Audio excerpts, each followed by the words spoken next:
Two different things.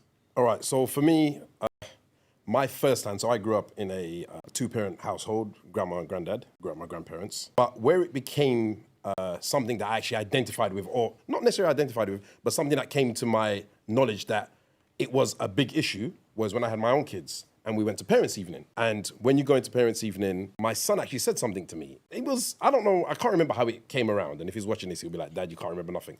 But we were talking and he was like, yeah, when we go to parents' evening, both you and mum come to the parents' evening. And I remember the teacher making a point of saying, thank you very much for coming. What do you mean? And then she was like, oh, well, it's very rare that both parents, and she didn't even look at it from, and I'm not looking at it from a, if we're together or not together kind of aspect. It was, it's very rare that both parents come to an event like this.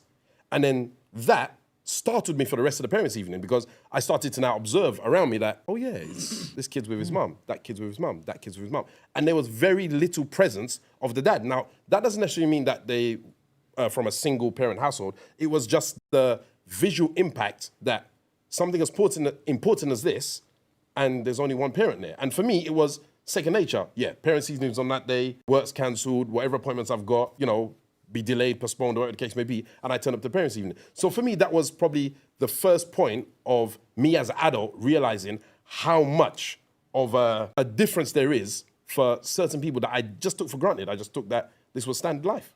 I'll tell you one thing I didn't mention. Growing up, it definitely felt within our community, I was the minority of having both parents.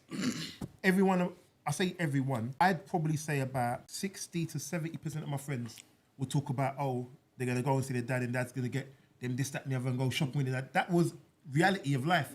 I didn't really understand it because I didn't know anything other than having both my parents there. But it definitely was a major factor growing up that I felt like the minority, which was sort of straight, which when you look at it, is weird. Why should I feel like the minority with both parents there? But that's how it was growing up. Yeah.